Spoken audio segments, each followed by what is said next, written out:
Com 10 anos de idade, quando comecei a me conhecer por gente, comecei a entender as coisas.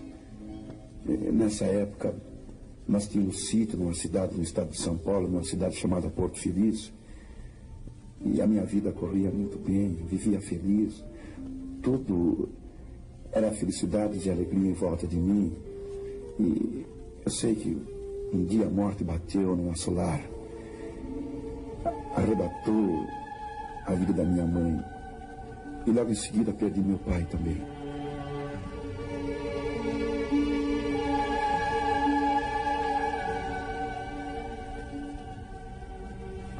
E foi justamente nessa ocasião que eu fui levado a morar, me levaram para morar na casa de uns tios, em uma cidade chamada Piracicaba. E lá, talvez um bocado que comigo na casa dos meus tios, eu digo nós, porque além de mim, eu tinha uma outra irmã, 3 anos mais velha do que eu. E os meus tios, talvez o bocado que nós comíamos na sua casa fizesse falta, me deu para uma família muito rica para tomar conta, para me educar. E quando, ao decorrer dos tempos, doutor, eu comecei a compreender as coisas que naquela casa eu estava sendo tratado pior do que se fosse um cachorro vira-lata. Eu apanhava demais naquela casa. Enfim, chegou um dia que todo mundo estava alegre. Aquela casa estava em festa. E não só aquela casa, doutor, parecia que o mundo todo estava em festa. Era dia de Natal.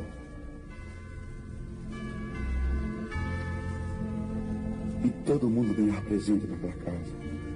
Todo mundo ganhava roupas novas e brinquedos. Eu comecei a perceber essas coisas. E eu perguntei a um dos garotos da casa qual era o motivo daquela alegria imensa naquele lar. E o garoto contou que era Natal.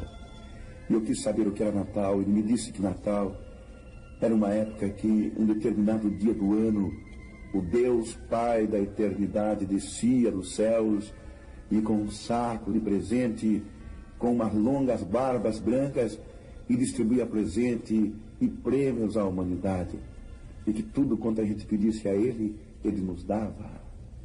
E eu então, aproveitando a oportunidade, como há muito que eu não vestia roupa nova e nem calçava sapato novo, eu então aproveitei a oportunidade. Pedi àquele garoto que escrevesse uma cartinha a Papai Noel, que Papai Noel então me desse um terninho de linho, um par de sapato, uma camisa de seda, um suspensório e um bonezinho. Foi tudo quanto eu pedia. Acontece, porém, que passou o Natal, cansei de escrever carta a Papai Noel, enchi embaixo da cama de carta e nada de Papai Noel me dar brinquedo. Finalmente, desiludido com aquilo, até mesmo pensei que Papai Noel não gostava de criança de cor. Pensei que Papai Noel não gostava de criança que não tivesse pai nem mãe. E pensei até mesmo que Papai Noel me desprezasse por ser de cor. E eu fui então falar com o chefe da casa, aquele homem que dizia que era meu pai e que dizia que tudo quanto eu pedisse a ele e para os outros que eu detinha. E eu fui falar com ele. E disse a ele tudo quanto eu tinha pedido a Papai Noel. E então eu disse a ele que eu não queria que ele me desse o que eu pedia a Papai Noel, mas eu queria que ele me desse apenas um par de botinas. E embora que eu nunca vi a cor do dinheiro, e eu então pedi àquele homem que me desse apenas uma botininha, uma botina que custaria, doutor, naquele tempo, 4.000 réis. E eu pedi àquele homem, e aquele homem disse: "Vocês querem como se fosse presente de Natal que eu lhe dê essa botina?" Eu falei: "Sim, doutor." E ele disse: "Então vem aqui, eu vou lhe dar a botina." Me levou num quarto, trancou a porta, doutor. Eu tinha 10 anos de idade, não tinha 11 anos completo, doutor. Ele trancou a porta, guardou a chave no bolso e logo em seguida rasgou as minhas roupas, pegou um chicote que estava em cima de uma cômoda e em seguida, doutor, ele passou a me golpear, a me espancar como se fosse um animal e disse para mim: "Para que você quer a botina, negro? O feijão que você come nesta casa já é suficiente." Eu comecei a apanhar, doutor. E eu gritava: "Eu não quero mais presente de Natal. Não quero. Não quero mais presente de Natal, eu não quero. E ele me pisou. E ele me bateu. Depois que estava rolando pelo chão, doutor, todo ensanguentado, ele abriu a porta, me deu vários pontapés e disse: vai chorar no fundo do quintal, resto de lixo, pedaço de imundícia. E eu, chegando no fundo do quintal, comecei a chorar. Continuei a chorar. E depois ouvia muitas vozes. Vozes que parecia uma tempestade que assopava em meus ouvidos. E eu saí correndo pelos portões do fundo. 3 meses depois, eu chegava ao Rio de Janeiro, embora comendo casca de banana, pedaço de pães que encontrava pela rua, nas sarjetas, chocando rabeira de caminhão, ora viajando entre os engates de trens, entre os vagões da estrada de ferro de Central do Brasil, chegava ao Rio de Janeiro. E ao Rio de Janeiro, ao chegar naquela cidade, comecei a passar dificuldade terrível. Comendo comida em lata de lixo, dormindo no relento, aonde muitas vezes, quando eu acordava, eu estava sendo arrastado pela água da chuva. E assim, até que um dia, andando pelas ruas, cheguei até uma praça chamada Praça 15, até hoje existente no Rio de Janeiro. Assentei-me em um dos bancos ali existente. Passavam muitas pessoas por ali. E eu vi então aproximar-se de mim um rapaz. Esse rapaz, bem vestido. Mais tarde eu fui saber o seu vulgo. Ele tinha o vulgo de Mão de Seda. E ele chegou perto de mim, perguntou se eu tinha pai, se eu tinha mãe, de onde eu era, o que eu fazia, o que eu estava fazendo, ou até mesmo o que eu pretendia fazer. Logo após saber de onde eu era, o que eu estava fazendo, ele me convidou para ir trabalhar com ele. Disse ele: venha trabalhar comigo, porque você vai ganhar muito dinheiro. Você não tem dinheiro. Eu perguntei a você se você tinha dinheiro, você não tem. Você quer ganhar muito dinheiro, venha comigo. Não precisa ter habilidade nem prática e nem saber trabalhar. Basta apenas ter boa vontade. E eu fui. Não sabia para onde ir. Ele me pagou um sortido, um prato feito. E eu comi. Me pagou o café, eu bebi. Fui até a sua casa, ele morava num porão. O dono daquela casa era um receptador. Receptadores são pessoas que compram coisas que ladrão rouba. E o dono da casa cedia 2 cômodos a ele. Ele me deu um terno, me deu um par de sapato, camisa, um boné e saímos. Saímos e logo depois eu fui perceber que o trabalho que ele fazia não era outro senão roubar bolsas de senhoras nas feiras livres e no mercados, nos pontos de ônibus e nos pontos de bonde.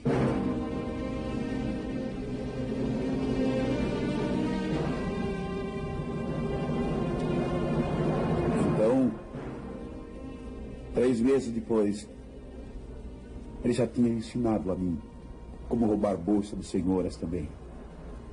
Isto é, 3 meses depois de conhecer aquele rapaz, mas estava apostando para ver quem é que roubava mais bolsas no mercado, nas feiras livres e em pontos de ônibus. Depois ele me levou no Morro de Mangueira, um dos morros de favela no Rio. E lá então me ensinaram a como fumar maconha, beber pinga com limão, dar rasteira, capoeira, cabeçada, me ensinaram até mesmo como brigar com navalha.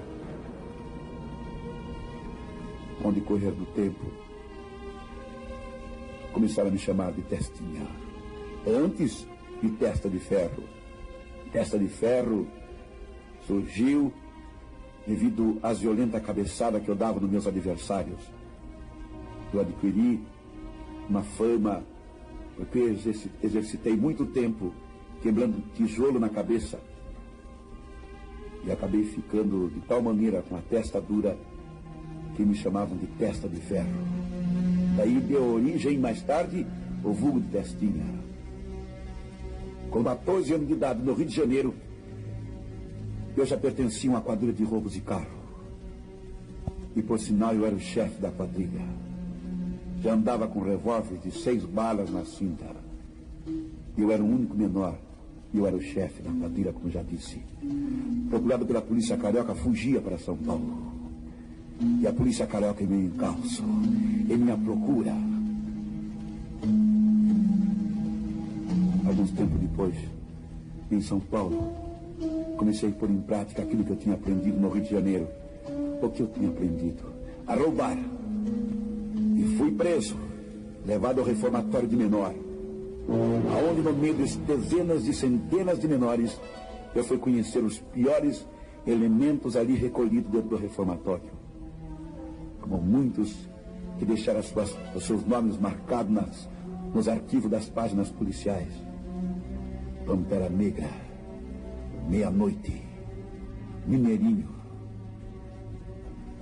e outros piores bandidos que a pátria conheceram.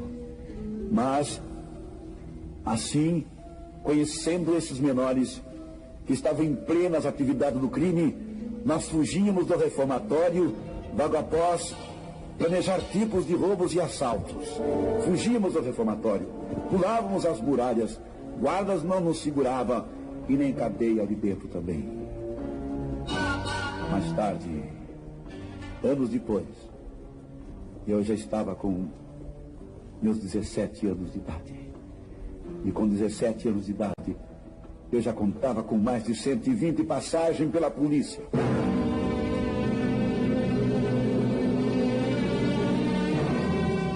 Vendendo o terreno dos outros e casa com documento falso. Chantagem, estelionato, contrabando e contra o vigário. Vendi até casa sem entrada. E assim continuava. Com 18 anos, eu dava a primeira entrada na penitenciária.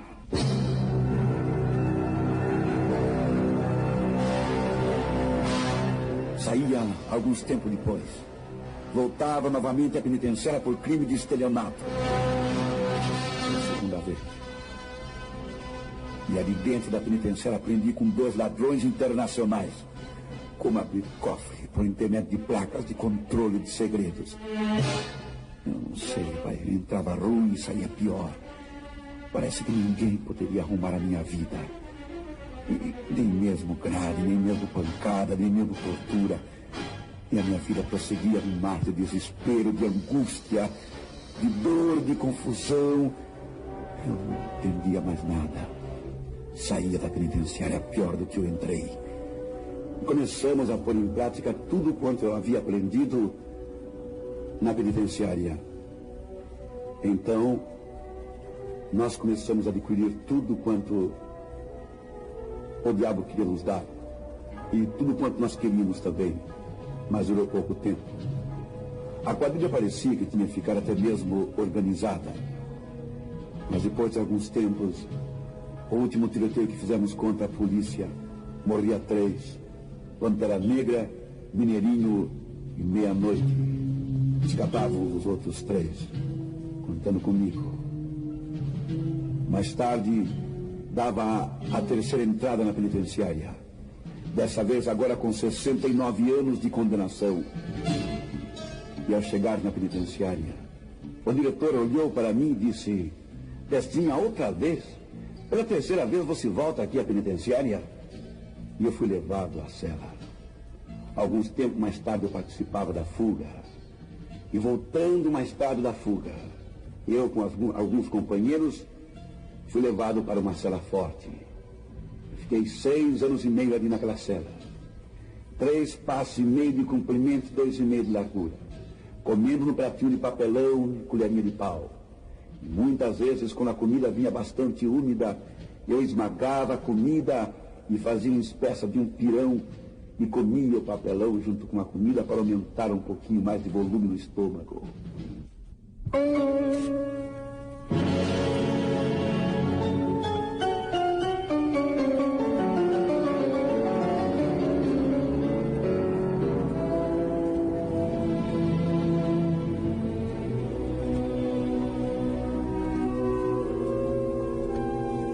6 anos e meio tinha passado. Até que um dia alguém bateu na porta da cela. E esse alguém era secretário do pastor. Me convidou para ir assistir uma reunião evangélica que se fazia realizar dentro de um compartimento na penitenciária. E eu fui. Depois de discutir muito com a pessoa, eu fui, mas fui não para assistir. Eu fui para bater nos crentes, quebrar os bancos e até mesmo levava uma faca para matar o pastor. E quando cheguei na igreja, depois que o diabo pretendeu fazer uma série de coisas comigo, mas Deus não o permitiu, e a única coisa melhor que eu fiz ao entrar na igreja foi a melhor coisa, foi aceitar Jesus Cristo como meu Salvador.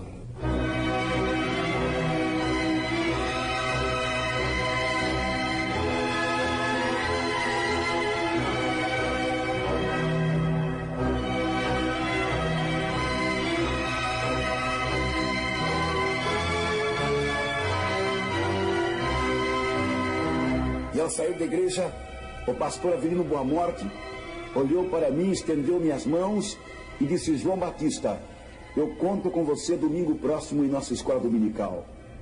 E eu disse: mas, senhor reverendo, o senhor acha que Deus vai querer alguma coisa comigo? Eu vim aqui com o propósito de quebrar os bancos, bater nos crentes e queria matar o senhor. Eu sou um homem perdido. E o pastor olhou para mim e disse: João Batista, Jesus Cristo veio nesse mundo com um propósito. Ele veio buscar e salvar o que se havia perdido.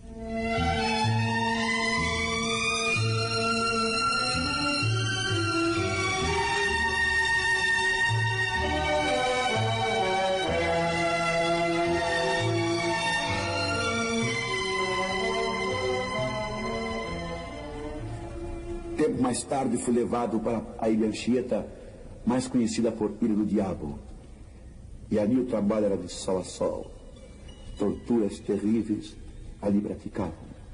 E eu fui uma das vítimas. E trago as marcas bem patentes no corpo. Trago marcas nas mãos, nos olhos, nos pés. Ali durante alguns tempos trabalhei com serviço forçado. Ali a comida era abóbora podre, feijão calinchado, sebo, num lugar de gordura. E muitas das vezes, na hora do almoço ou na hora da refeição, eu tirava aqueles bichos por cima daqueles caldos que exalavam aquele mau cheiro terrível para poder comer a comida. Mas, devido às torturas e os maus tratos ali praticados naquele presídio, alguns tempos depois se deu a maior revolta do mundo até hoje realizada. Eu estava ali também. Eu fugi, mas antes da fuga eu já tinha experimentado uma das torturas terríveis que eles praticavam naquele presídio, pois trago o braço esquerdo quebrado em 3 partes, trago sinais nas unhas da mão esquerda, a unha do indicador foi arrancada com um alicate em carne viva, 5 unhas que trago sinais bem claros que enfiaram estilete e ferpas de bambu no vão das unhas, o nervo do braço esquerdo que foi amassado, que ficou atrofiado até hoje. Fui amarrado na árvore de cabeça para baixo e me queimaram como queimar com um animal. Tenho sinal de queimadura no pescoço.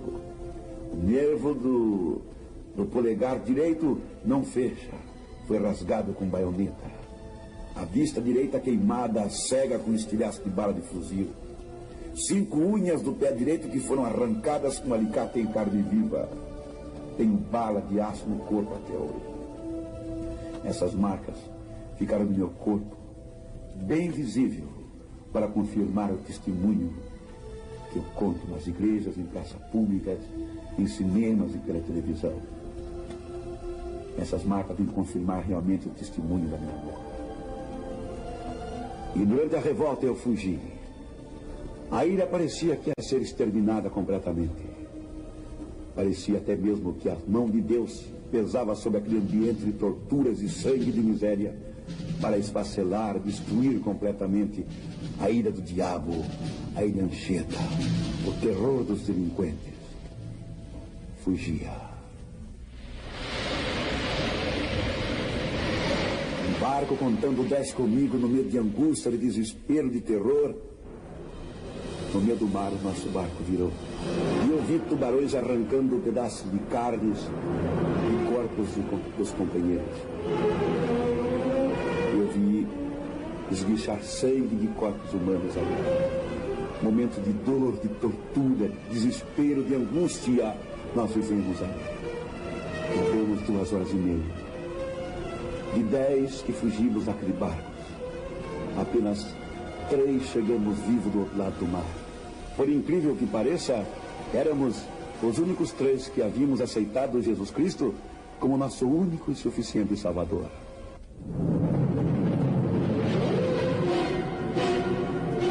Dias passamos pelas matas, comendo raiz de mato e folha de árvore.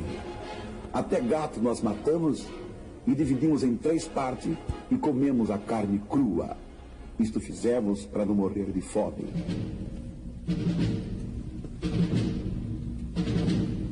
Depois de 13 dias fomos presos, encostados até mesmo para ser fuzilados.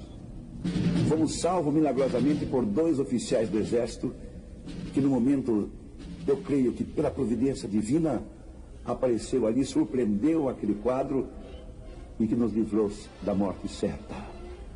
8 dias depois, nós estávamos na penitenciária.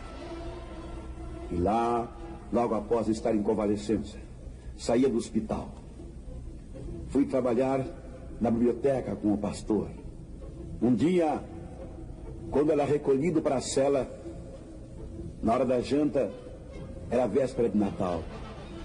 E de lá de cima da minha cela, da cela 969, de lá do alto, eu contemplava fora das muralhas da penitenciária e eu via muitas crianças brincando, casais que passavam com embrulhos e pacotes.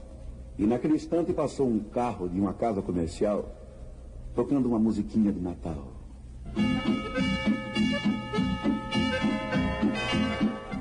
E eu lembrei-me então que era a época de Natal. E realmente era a véspera de Natal. Lembrei-me da minha vida. Comecei a lembrar também da minha infância. Do primeiro presente de Natal que eu recebi. No lugar de botina, recebi açoites, chicotadas, pontapés. E fiquei complexado. Desde criança nunca mais eu quis saber de Natal. Nunca na minha vida recebi um lenço como presente de Natal.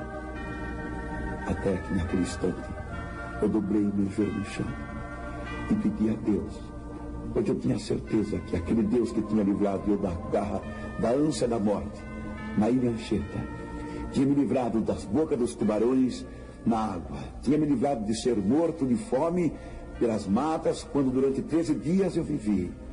Esse Deus teria poder também de me livrar das grades da penitenciária.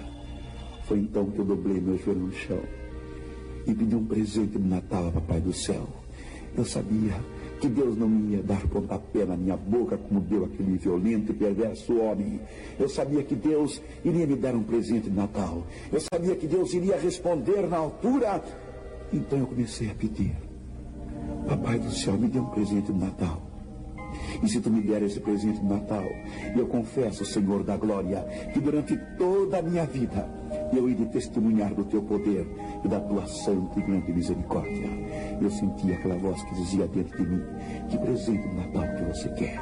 Eu senti aquela voz mansa e suave que dizia dentro de mim: que presente você quer? Que presente? E eu chorando, eu disse: Senhor, eu quero um presente. A minha liberdade, Senhor. Se tu me libertares daqui, eu irei contar a todo mundo tua misericórdia. Irei testemunhar o teu poder e a tua grandeza. Mostra-me um meio, Senhor, por onde eu poderei ser liberto desta miséria, dessas grades. E então, senhoras e senhores, então me libertou em ti. Aconteceu que eu fui deitar. E no outro dia, pela manhã, quando chegava o café, quando eu fui dar graça para tomar o café, eu senti aquela voz que falava dentro de mim, como que se dissesse: pegue um lápis e um papel e escreva. Inspirado pela providência divina, eu escrevi uma petição naquele instante ao presidente da República, que naquela época então era o saudoso presidente Getúlio Vargas. Alguns tempo mais tarde, embora que a carta foi baseando em Romanos capítulo 8, no versículo que diz, portanto, agora nenhuma condenação há para os que estão em Cristo Jesus, que não andam segundo a carne, mas segundo o Espírito, porque a lei de Cristo Jesus me libertou da lei do pecado e da condenação.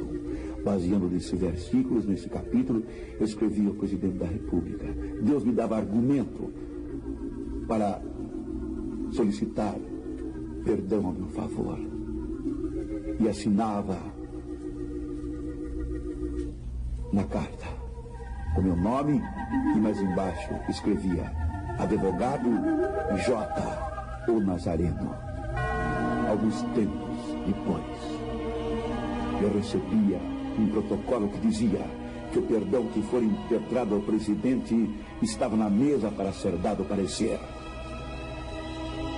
Tempos se passaram. Chegava então um aviso para mim na penitenciária, embora que eu pedia a todas as igrejas evangélicas, por intermédio do pastor Avelino Boa Morte, que orassem em meu favor. E chegava então o protocolo, um outro aviso dizendo que o perdão que for impetrado ao presidente, o presidente deu parecer para que os 69 anos de condenação caísse e viesse para 7 anos. Mas era apenas parecer do presidente da República. Novas campanhas de orações as igrejas promoviam por intermédio do pastor Avelino Boa Morte, que em meu favor fazia tudo para que o poder de Deus caísse sobre aqueles homens e assinassem a minha liberdade e eu pudesse testemunhar livremente do poder do Evangelho. Dentro desse tempo morria o presidente da República.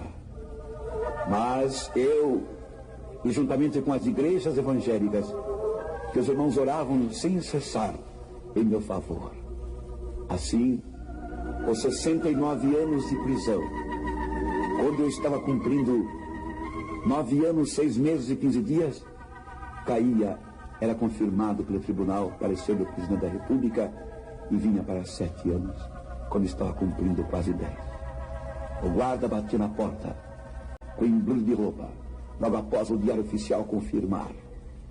E dizia o guarda para mim: João Batista Rodrigues. Presente, seu guarda, disse eu. A sua roupa está aqui.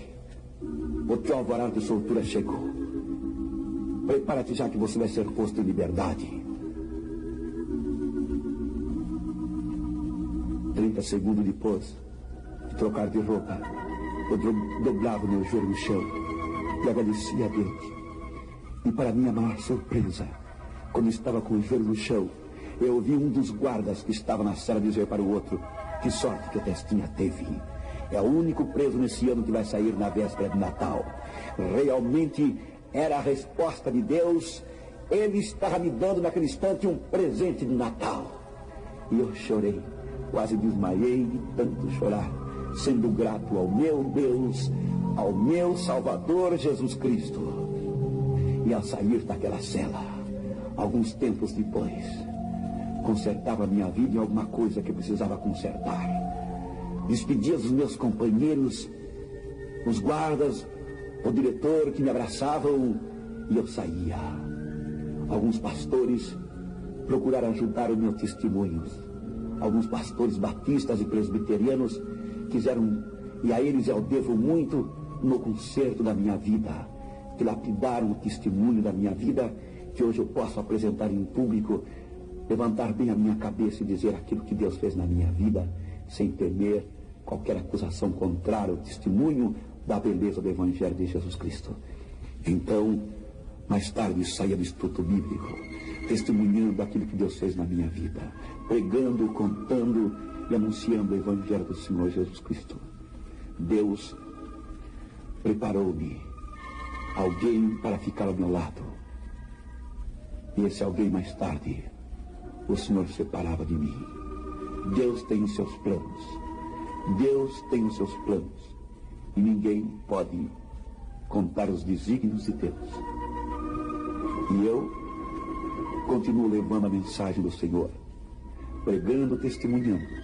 E eu costumo sempre a dizer, num dizer muito simples: Deus é a vara, A linha é Jesus Cristo, o anzol é o Espírito Santo, e eu não sou pescador de almas, eu sou a isca que Deus coloca ou envolve neste anzol, que é o Espírito Santo, e me lança no meio dos peixes para pescar as almas através do testemunho que Deus me concedeu. E humildemente, meu dileto ouvinte, meus amigos, principalmente aos jovens que nesse instante me ouvem, eu creio que, ao ouvir esse testemunho, a partir de hoje, você vai ouvir melhor a sua mamãe e o seu papai, vai prestar mais atenção à palavra de Deus e vai encarar as coisas de Deus com maior seriedade. Que Deus vos abençoe. Despede-se nesse instante o pastor João Batista Rodrigues, que trabalha em benefício da coletividade pública, testemunhando o poder de Deus através do testemunho da minha vida. Que Deus vos abençoe.